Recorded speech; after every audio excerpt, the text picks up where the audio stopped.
Assalamualaikum warahmatullahi wabarakatuh. Selamat pagi semuanya. Kami dari kelompok 2 dalam pembicaraan kali ini dengan tema kompetensi kepala sekolah. Nah, pada kesempatan kali ini saya ditemani oleh beberapa narasumber, yaitu ada Mbak Feni, Mbak Alvina, Mbak Nurus, dan Mbak Naili. Selamat pagi Mbak. Pagi. Gimana kabarnya? Alhamdulillah. Nah, kali ini kita akan berbincang-bincang secara santai aja ya Mbak. Apa yang ada di unek-unek kalian keluarin aja asal nyambung sama temanya, oke? Oke. Nah, berbicara mengenai sekolah pasti tidak asing kan sama kata kepala sekolah. Nah, menurut kalian nih, kepala sekolah itu siapa sih? Kalau menurut Mbak Naili itu siapa?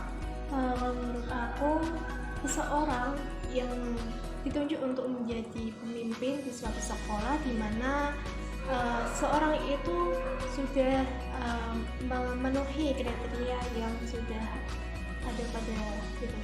Oke. Kalau menurut Mbak Fani?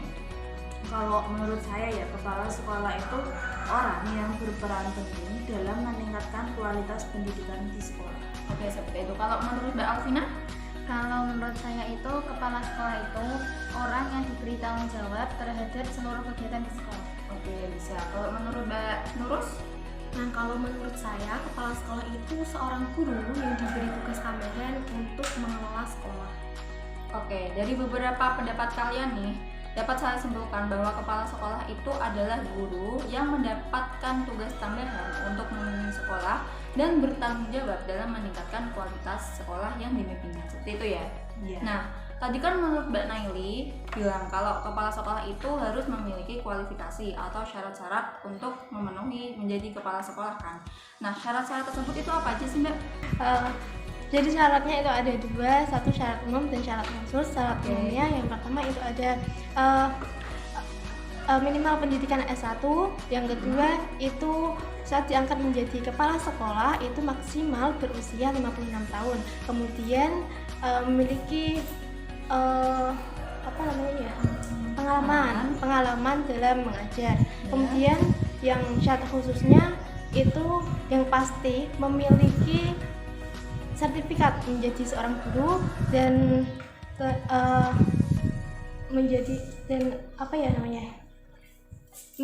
kan status guru itu dalam satuan pendidikan seperti itu. Oke. Kalau maksud dari status guru pada satuan pendidikan tertentu itu kayak gimana Mbak?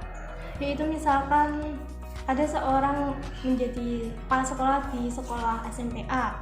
Nah, itu nggak akan pernah menjadi seorang guru di SMP lain. Oke, berarti harus satu sekolah saja ya? Iya. Oke.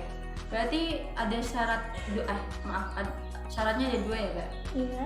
Nah, seperti yang udah dijabarkan sama Mbak Naili tadi, syarat untuk menjadi kepala sekolah itu berarti nggak mudah ya, Mbak? Untuk menjadi kepala sekolah tentu harus diimbangi oleh kemampuan atau kompetensi yang harus dimiliki untuk meningkatkan kualitas sekolah yang dipimpinnya.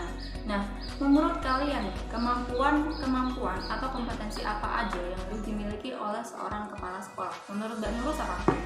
Nah, menurut saya kompetensi yang harus dimiliki oleh seorang kepala sekolah itu salah satunya yaitu kompetensi manajerial, di mana seorang kepala sekolah itu harus mampu menyusun perencanaan program, mampu mengembangkan organisasi yang ada di sekolah, mampu menciptakan suasana yang kondusif, serta mampu mengelola guru, sarana prasarana maupun staf yang ada di sekolah tersebut. Oke, kalau menurut Mbak Feni?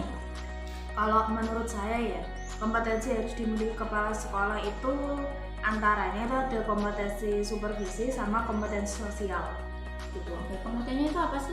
Kalau untuk kompetensi supervisi itu meliputi merencanakan supervisi akademik untuk meningkatkan profesionalitas guru.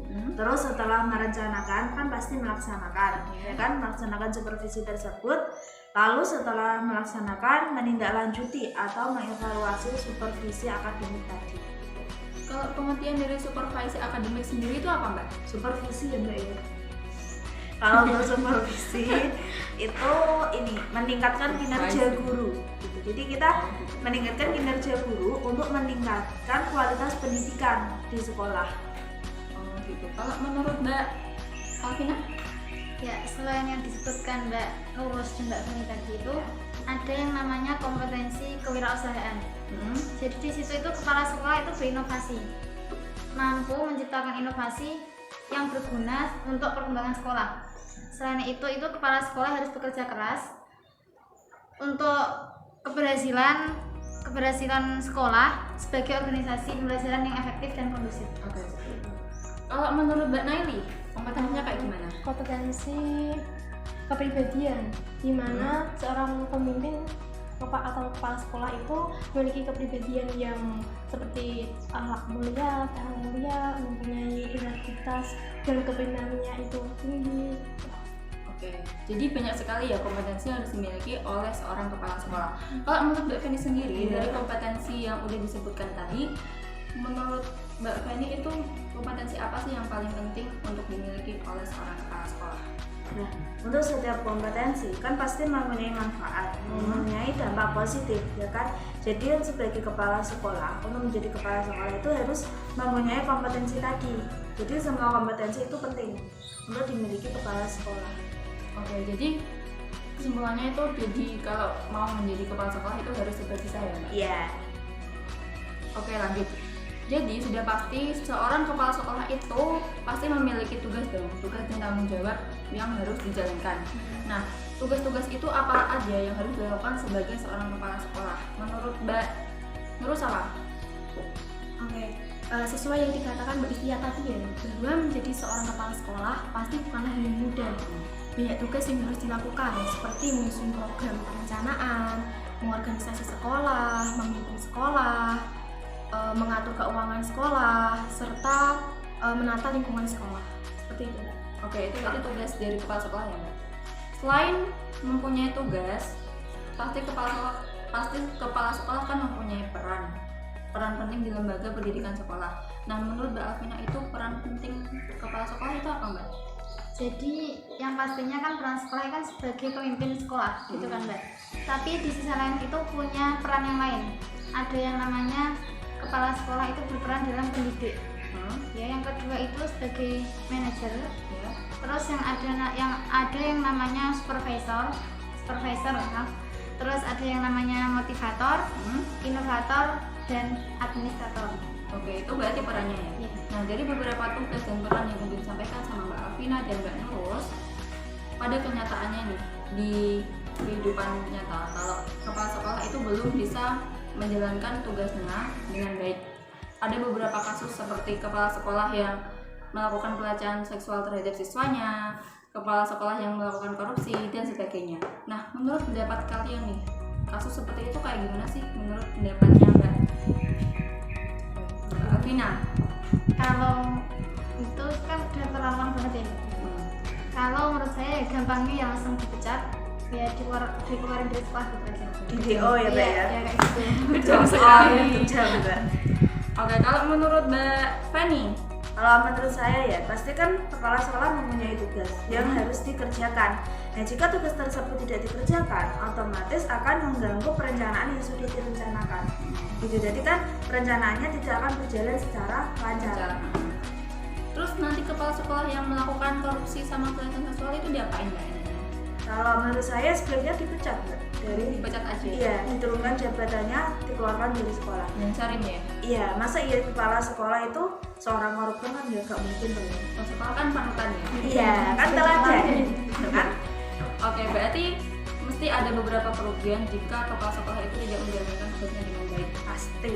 Nah, sekarang misalnya kita berangan-angan, kalau kalian di masa depan menjadi kepala sekolah, terobosan-terobosan apa yang akan kalian lakukan untuk meningkatkan manajemen pendidikan untuk sekolah kalian?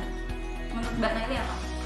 Kalau saya meningkatkan kualitas gurunya sama itu sarana-prasarana seperti itu. Berarti mengutamakan sarana prasarananya.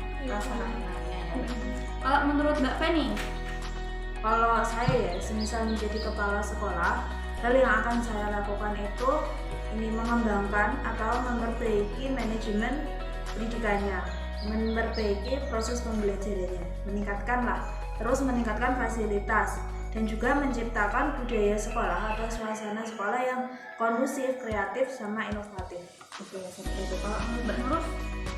Nah, kalau saya ya suatu saat nanti bisa menjadi seorang kepala sekolah, tentunya saya akan mengelola maupun memimpin sekolah saya dengan sebaik mungkin, dengan memberikan ide-ide seperti meningkatkan kinerja gurunya, selain itu meningkatkan sarana prasarananya, serta meningkatkan prestasi belajar siswanya. Berarti oke, kalau menurut Mbak Alvina? Kalau saya jadi kepala sekolah itu yang pertama, tentunya saya akan menjadi contoh yang baik untuk siswa dan guru. Karena kan yang namanya kepala sekolah kan menjadi panutan, cerminan, seperti itu ya. Terus saya akan melakukan studi banding, gimana nantinya itu kepala sekolah itu, guru itu akan menambah wawasan, seperti itu. Terus yang ketiga sama seperti yang dikatakan Mbak Nurul sama Mbak Naili, akan melakukan perubahan terhadap sarana prasarana, tapi itu yang mengikuti perkembangan zaman dan teknologi. Terus yang terakhir itu saya akan membuat tempat belajar yang efektif dan kondusif. Oke, berarti Mbak Alvina ini berpendapat untuk mengupgrade teknologinya ya, sesuai dengan perkembangan zaman. Oke, seperti itu. Nah, secara keseluruhan dapat disimpulkan bahwa menjadi kepala sekolah mengharuskan seseorang dituntut untuk mengembangkan sekolah menjadi lebih baik. Berhasil atau tidaknya lembaga pendidikan sangat dipengaruhi oleh bagaimana kemampuan kepala sekolah dalam memanage atau mengelola lembaga pendidikan. Nah, cukup sekian pembelajaran kali ini. Terima kasih kepada teman-teman.